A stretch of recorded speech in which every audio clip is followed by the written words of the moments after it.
I like you must have a business card. Well, yes, I do. Thank you. You do? At 13, you have your own business card. Okay, that's a nice start. I'll get in touch with you later. Sure. What do you do? Well, mainly, I like to call myself a software and cognitive developer because I love developing with cognitive computing and artificial intelligence. I am an algorithmist. I love working with, designing, and implementing algorithms. I'm a keynote and TEDx speaker. I'm an author. I've written a book, and I'm working on another one about IBM Watson. And, of course, I'm also an IBM champion for cloud and honorary IBM cloud advisor. Where did Hang I on go a second. wrong? Someone just get me a flannel card down. Do you go to school? Well, I'm currently homeschooled in grade 8, going to grade 9 now. Wow. Okay, so you're bright. Artificial intelligence, it's taking over the world. Is that fair to say?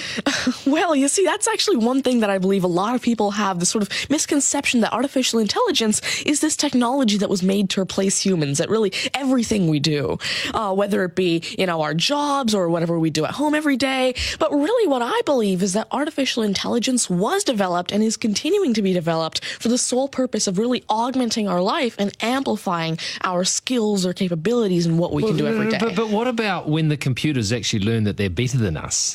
Well, you see, that's sort of called a singularity of artificial intelligence, at which point artificial intelligence has surpassed human intelligence to the point that we cannot control it. But really what I believe at this point, artificial intelligence, I won't go into the details right now since we're limited on time, but the thing is right now, artificial intelligence itself as a technology is so foolable and so primitive that either A, we won't reach that singularity point, or B, if we do, it's a very long ways off. Do you understand that, Mark? No. I couldn't. I wanted to take notes for the exam at the end of this. You lost them in the first sentence. Could I perhaps offer you a golf ball? There you go. Thank you very much. You do this YouTube channel, which you teach people. What is that all about, and who is your target audience? Yeah, sure. Now, I actually have a YouTube channel called Tanmay Teaches that I've been running for around 6 years now, and it has over 144 videos and now 22,000 subscribers. And so on it, I love to teach about computing, really programming, these algorithms that I develop, machine learning especially, math, science, and especially technologies like IBM Watson. Because, of course, I like to share my knowledge because I realize that there's this lack of resources for people to learn about technologies like AI, which is why I absolutely love sharing my knowledge through, of course, these YouTube videos, the books that I'm authoring, the keynotes that I have, and really Watson comes in here in such a great way because Watson allows me... What's Watson? Sure. Mark thinks he's a golfer, but what is Watson? Now, IBM Watson is essentially a cognitive system that allows developers to incorporate cognitive and machine learning into their applications without having to code in the actual intelligence.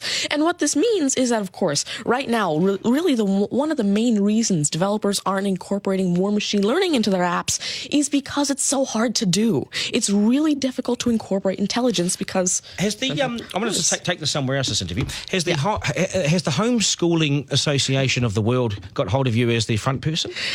Well, there is actually a Homeschooling Legal Defense Association, I believe, HSLDA in Canada, and I actually had a keynote for them last year in Niagara Falls. You're the poster boy for homeschooling, aren't you? Well, I did have a keynote for them, and I talked a lot about the advantages of homeschooling and why it's great for kids who want to go into different and really targeted subjects. Okay, I want to get right down to business now. When did you realise you were bright and smarter than most? Well, I originally started coding when I was 5 with simple languages like FoxPro and Batch. But eventually, at 9 years old, I had my very first iOS app accepted into the Apple App Store called T-Tables. But did your mum and dad do something to you between 0 and 5 that plug you into the wall? What did they do to you at 5? At 5, you were Are you smarter than your mum and dad, by the way? Already? Well, I have. My dad used to work as a computer programmer, but he used to work with simple regular programming languages like FoxPro, Batch, a little bit of C, etc. But you see, now I'm really interested in artificial intelligence and how it can actually be implemented on all these different platforms. You'd be a nightmare to teach. You'd be an absolute nightmare to teach, wouldn't you? Because you'll be smarter than the lecturers, and you would be. I never want to get in an argument with you, ever. But I would like to see you on a quiz show because I think you would nail that. Well, you see, there is one thing that I've been working on, and it's essentially an app called Ask Tanmay, an NLQA system.